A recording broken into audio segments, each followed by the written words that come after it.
Hello, fellow Robo Capitals. Hope you're well. So we've got big news. Another central bank just dropped rates. Let's get right over to CNBC and check out what's going on, and then ask the question or try to answer the question, does this increase the probability that the Federal Reserve themselves will start dropping rates?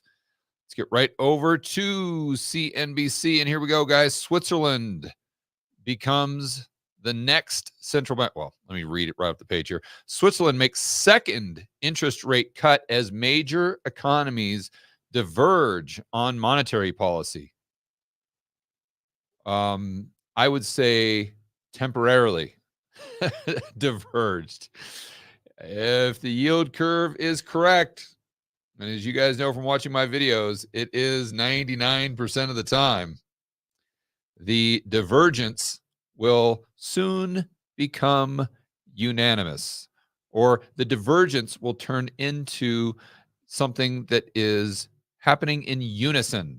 All of them will be dropping rates.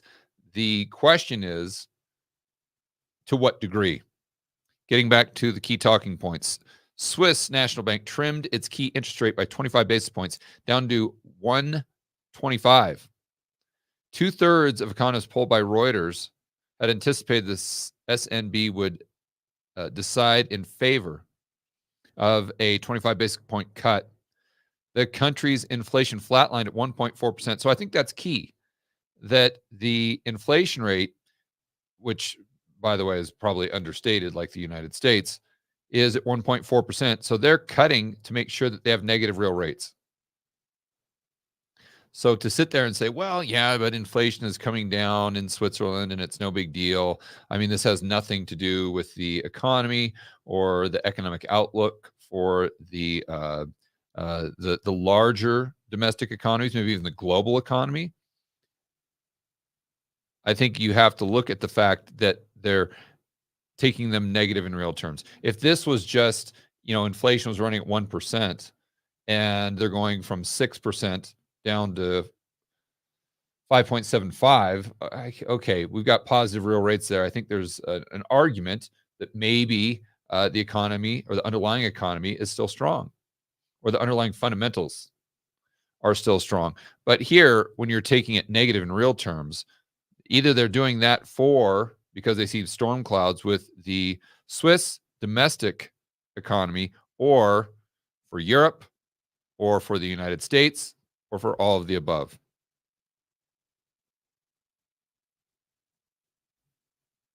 So now let's go over to,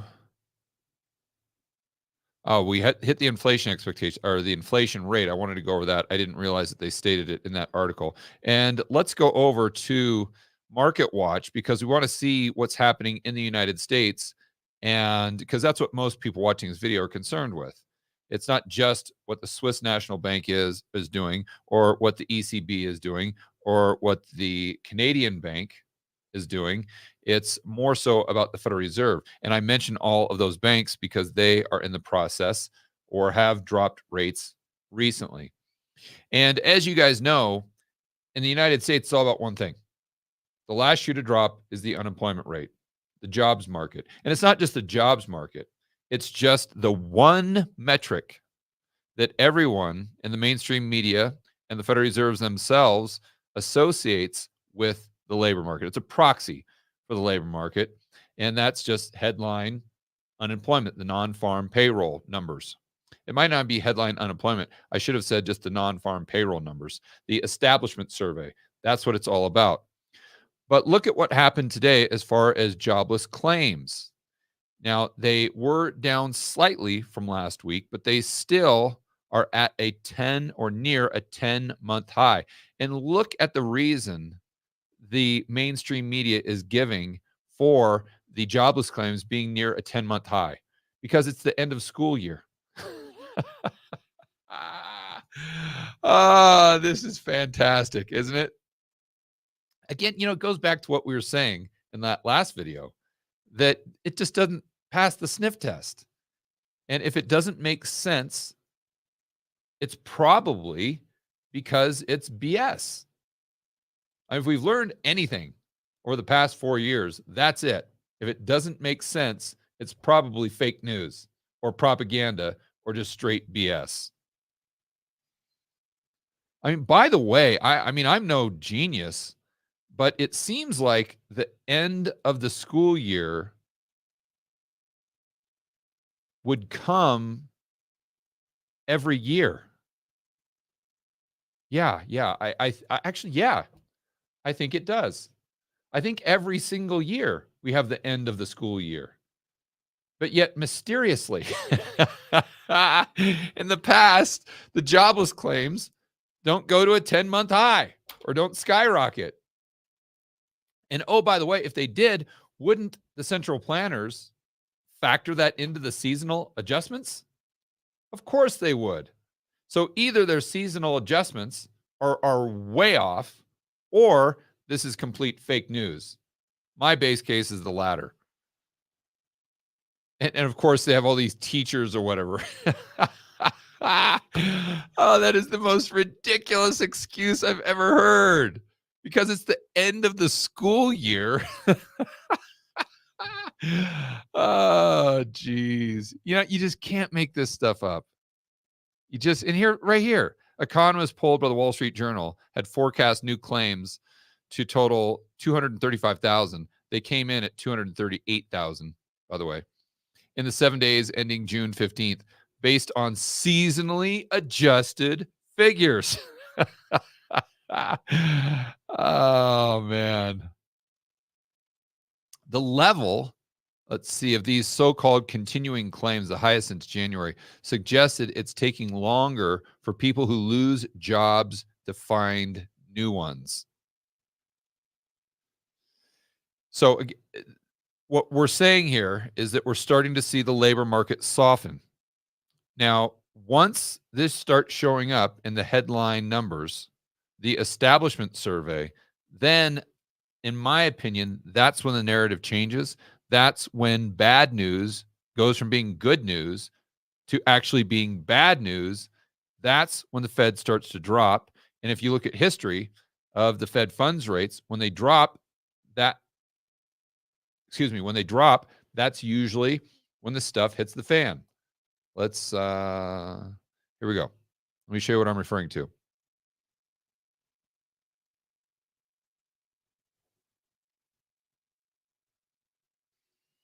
So this shaded line, we use this chart all the time, is recession, the stuff hitting the fan. And when have they engineered a soft landing? That would be never. And in fact, I was listening to my good friend Bren Johnson's podcast the other day, where he was talking about how if you want to be generous, you could say that they engineered a soft landing in the mid 90s. But I would point out that the yield curve wasn't inverted. We didn't have this massive inversion in the entire yield curve back then. So if you just look at the Fed raising rates and then dropping them, or trying to engineer a soft landing when the yield curve, the entire thing, is massively inverted, that's not even a thing. They've never done that. So again, why I'm bringing up this chart is to show you that the cycle is they raise rates, they pause, they drop rates, the stuff hits the fan, in that order. So my point is, I think they'll start to drop rates once they see that establishment number really start to tank.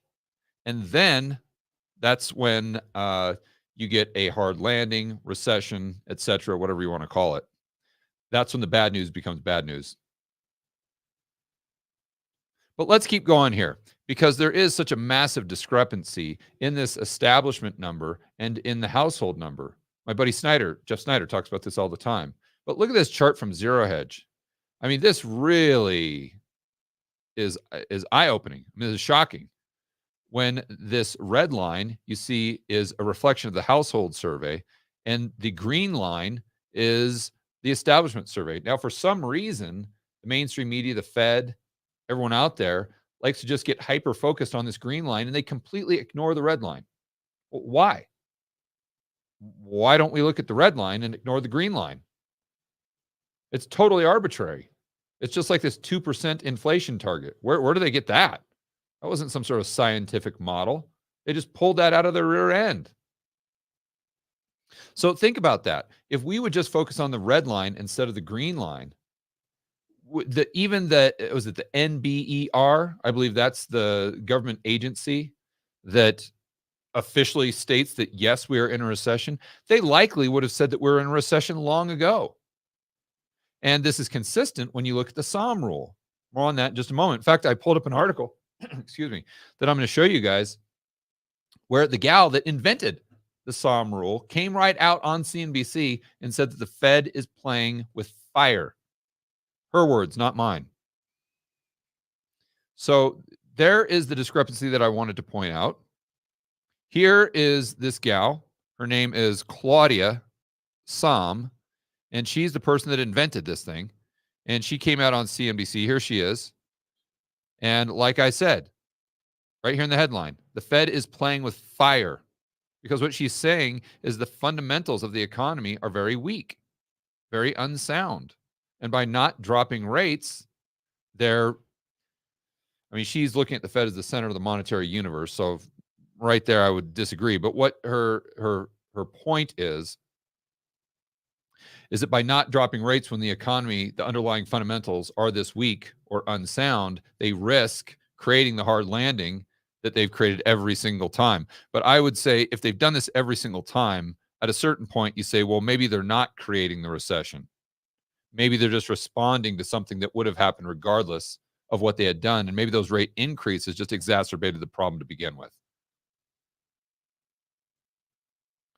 But now let's go over to shadow stats. I haven't used them in quite some time, and they're famous for calculating the CPI the way it was measured back in the 1970s and the 1980s, but they also do some great work with the unemployment levels. Now, this red line is the establishment survey, is the unemployment rate. So that has notched up to 4%, going back to the SOM rule. Because remember, the SOM rule is if we see an increase, I believe it's a 3-month moving average, goes up to 0.5% of the trailing 12-month low in the unemployment rate, you are either in or right on the brink of a recession. And that's 100% of the time, going all the way back to the 1950s. And right now we have gone from 3.4 up to 4, so 0.6%. Now, that doesn't mean that the moving average has gone up by 0.5%. But if we see the unemployment rate stay at 4% for, let's say, the next 2 or 3 months, then the SOM rule will have been triggered. And I think that's pretty much a very safe bet right now. But looking at even the headline unemployment number, this doesn't include most of the people that aren't working. If you don't know the difference, they have two metrics, two figures. One is the U3 number, the other is U6. So U3 unemployment is most commonly reported rate in the United States is from Investopedia, representing the number of unemployed people actively seeking a job. And it's not that long. It's only like in the last 3 weeks or last 6 weeks. So if you can't find a job after 6 weeks, well, then you're just, I don't know, but you're not unemployed. So tell me how that makes sense. So of course you're unemployed. If you look at the actual U6 number going back to shadow stats, we see that right now it is kind of approximating here. Let's say 7%, right around 7%.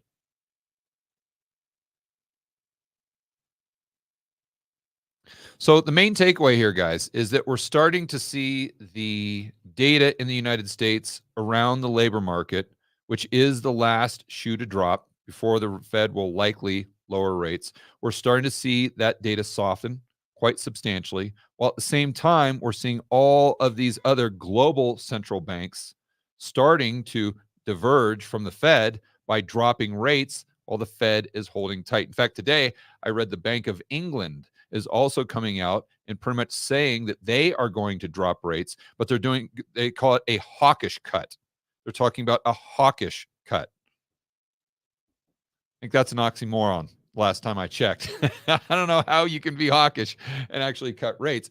But my point is all these central banks are pretty much in the same boat where they're dropping rates. The Swiss bank dropped rates twice, and the Fed is pretty much the last man standing.